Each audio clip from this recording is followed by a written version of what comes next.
mikolo tosekelaki na mosolo ya mboka Kongo ekoki tofungwani miso lelo tomoni bozoba nyonso tosali mpo ya kobongisa Kongo aveni ebongi tosala moto nyonso ata mwana. Bienvenue dans Congo Story, l'émission qu'il faut pour connaître l'histoire de la République démocratique du Congo. Merci de nous rejoindre dans ces rendez-vous vespéral. Aujourd'hui, nous allons raconter l'histoire des Tata Gonda. Pas d'alcool, pas de tabac, peu de signes de richesse, des prières répétées plusieurs fois par jour, une vie communautaire organisée autour du travail, de la discipline et de la foi. Nous ne sommes ni dans un monastère européen, ni dans une communauté isolée d'Anzy, mais nous sommes au Congo central, à quelques mètres de Kinshasa. Pour comprendre Tata Gonda, il faut remonter plus loin que le XXe siècle. Dans le monde Congo, la religion chrétienne n'a jamais simplement remplacé les croyances anciennes. Depuis l'arrivée du christianisme portugais à la fin du XVe siècle, les populations du royaume Congo ont développé leur propre manière d'interpréter la foi chrétienne. Au fil des siècles apparaissent des prophètes, des guérisseurs et des mouvements religieux qui cherchent à retrouver une relation directe avec Dieu, tout en donnant une place importante aux traditions et à la mémoire Congo. Les chercheurs parlent notamment des prophétismes Ngunza. C'est dans cette longue histoire qu'il faut replacer des figures comme Kipanvita, puis beaucoup plus tard Simon Kimba. Tata Gonda appartient à cette histoire religieuse particulière. Les chercheurs ont étudié les mouvements spirituels du Bas-Congo, les présentant comme un prophète Ngunza et rattachent les Kuz à cette tradition. Son nom complet apparaît dans les sources sous plusieurs formes. Tata Gonda, Wasilwa, Wangu Tukulu, Wangi Tukulu ou Wangi Tukulu Go Likia.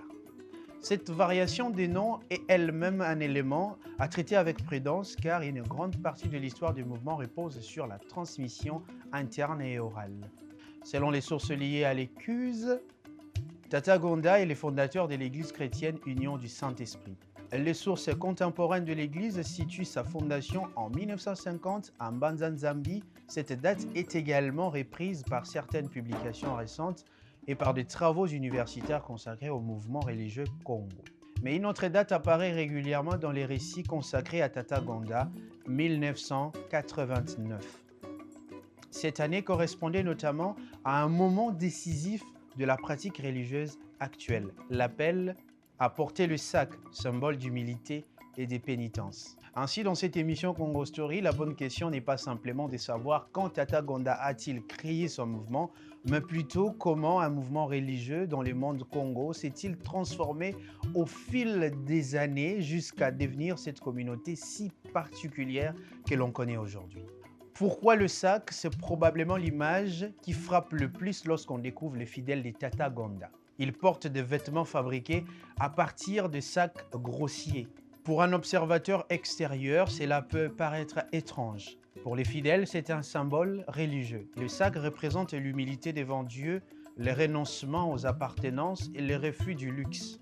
Le vêtement devient donc un langage. Il dit « Je ne viens pas devant Dieu avec ma richesse, je viens avec mon humilité ».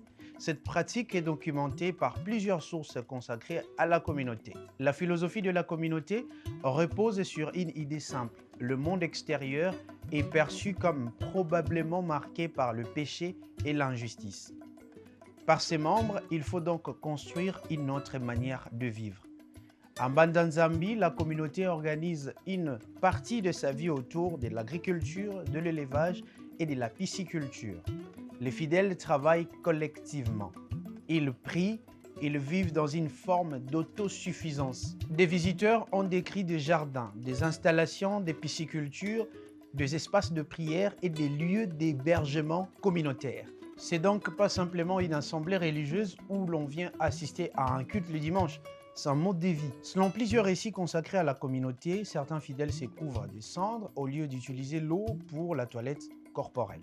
Le cendre devient alors un symbole de pénitence et d'humilité. Cette pratique est particulièrement visible dans les descriptions ethnographiques et les reportages consacrés au mouvement. Il faut toutefois éviter de présenter cette pratique comme une règle universelle applicable de la même manière à tous les membres, car les sources disponibles ne permettent pas toujours de distinguer les prescriptions générales des pratiques individuelles. Pourquoi cette communauté est-elle appelée l'armée céleste? C'est la question que nous nous posons aussi dans cette émission. C'est l'autre grande particularité du mouvement. La communauté utilise une esthétique inspirée de l'armée, discipline, organisation, défilé, fanfare, hiérarchie et vocabulaire spirituel. Mais il ne s'agit pas d'une simple armée militaire. C'est une armée symbolique. Une armée qui prétend combattre non pas avec des armes, mais avec de la prière, la discipline et la foi. C'est ce qui explique les surnoms donnés au mouvement dans plusieurs récits contemporains, l'armée céleste. Cette dimension est intéressante historiquement parce qu'elle rejoint une caractéristique plus ancienne du prophétisme congo. La religion ne concerne pas seulement le salut individuel, elle peut également proposer une lecture de la société, de l'injustice et du pouvoir. L'un des éléments les plus intéressants pour comprendre Tata Gonda est son rapport avec l'histoire du royaume Congo. Une étude universitaire consacrée au récit religieux Congo montre que la théologie associée à Tata Gonda mobilise fortement l'histoire du Congo d'Yantotila. Certains récits de l'Écuse interprètent même les difficultés du monde actuel à travers des événements liés aux anciens souverains Congo, notamment Nzinga Nkuvu, Mvwemba Nzinga, devenu Afonso Ier après sa conversion au christianisme. Autrement dit, chez Tata Gonda, la Bible n'est pas séparée de l'histoire du Congo. La mémoire du royaume devient une partie du récit religieux. Il serait cependant faux de dire que Tata Gonda est simplement une continuation du kimbanguisme. Les deux mouvements ont leur propre histoire, mais ils appartiennent à une grande histoire du prophétisme religieux dans le monde Congo. Simon Kimbangu, en 1921, devient une figure majeure de cette histoire. Son mouvement mêle christianisme, prophétisme et affirmation de la dignité des populations africaines face au système colonial. Les chercheurs utilisent précisément le terme d'Ngunza pour désigner cette tradition prophétique dont Simon Kimbangu constitue l'une des figures majeures. Tata Gonda apparaît plus tard dans cette même tradition historique. C'est donc moins une histoire de succession directe qu'une histoire de filiation spirituelle et culturelle. Selon une étude anthropologique portant sur les récits religieux Congo, certains fidèles considèrent que l'esprit de Tata Gonda s'est ensuite incarné dans Manuel Vika, un ancien infirmier originaire de RDC devenu aujourd'hui figure religieuse en Angola. Cette croyance montrait que dans l'univers spirituel de ses adeptes, la mort du prophète ne signifie pas nécessairement la disparition de son autorité spirituelle. Il s'agit toutefois d'une croyance rapportée par les fidèles et non d'un fait historique que l'on pourrait établir indépendamment.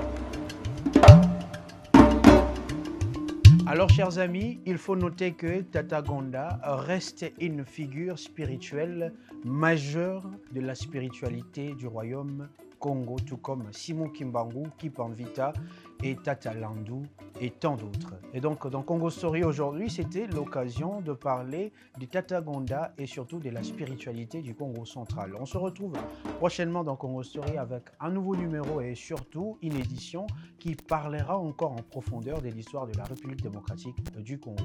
Au revoir.